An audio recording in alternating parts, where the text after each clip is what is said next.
Hey everyone, I wanted to go over something extremely interesting that I came across in Monster Hunter Rise Sunbreak, which is of course already available on your Nintendo Switch or PC. And that's the fact that in the port of Elgado, there's a rather interesting NPC that, based on just kind of like RNG, you can go ahead and get some really interesting items that could potentially let you some really good rewards and get rich in the process.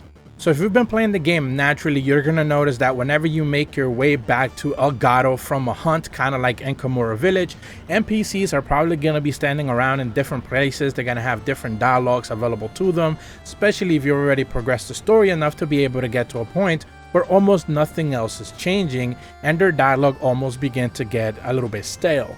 Well, one of the things you're going to notice is that in the port, there's a specific NPC called Garth the Sailor, which seems to always have a different type of item to hand out to you that basically have no real other purpose than to either give you a little bit of an Easter egg callback to Monster Hunter 3 Portable, Monster Hunter Generations Ultimate or Cross as it was known in Japan, and of course base Monster Hunter Rise.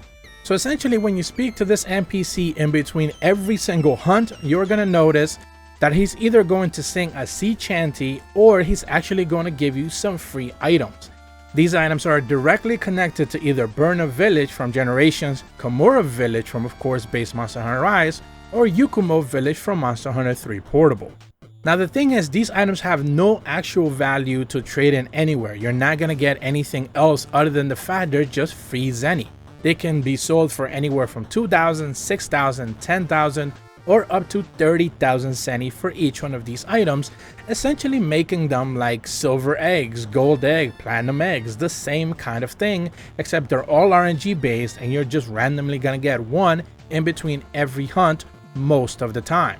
And the way you actually know which items you can potentially get, which actually, to be fair, I don't actually know how many items there are in total. I personally have collected 6 so far, 6 different ones, but there could be more. Do let me know in the comments if you have more than 6.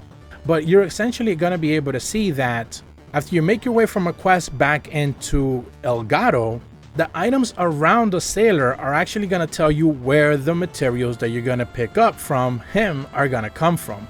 So if they come from Burna, you're going to notice the big wheels of cheese, plenty of apples, or even a Moofy doll kind of like standing all the way in the back. Of course, you can also get a Moofy doll from the merchant for back in your room. So those are actually coming directly from the lottery from Oboro the merchant.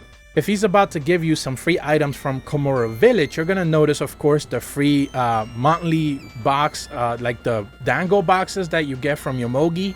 You're going to notice those are green and they're sitting right next to a big red parasol. These are the same ones that you're going to notice in the tea shop wherever you get to sit down and eat as well, both in the market in Kamura Village and also in the patio right around Master Utsushi and the guild hub area as well. And lastly, you know you're going to get an item from Yukumo Village if you actually notice the red feline Daruma that is kind of like hanging around the boxes. Also, the boxes have like stamps on them, so you're going to be able to see them. You also see the hats from Yukumo Village from the armor that you can make from there as well. So you're going to notice that those items are directly tied to Yukumo Village. Now, as far as each one of the items are concerned, like I said, they're only good for being sold for Zenny. They all have some really interesting descriptions, and some of the ones that I have are actually called Haiku in a Song. Another one is called Tea Shop Cloth. There's also Spa Scene Stash, another Spa Scene Hairpin. There's a Sea Chart Copy, and lastly, a 4-part souvenir. So those are the 6 ones that I have, but I'm sure there's actually more of them. They're all RNG. I would actually love to be able to see the full list of them and try to collect them all, especially if money is not a problem for you because you've already been doing plenty of volcano runs or been doing the farming route on the Citadel. Then you should not be too concerned with having to get more money. And these are just pretty good Easter eggs to have in your inbox that are just really cool to have.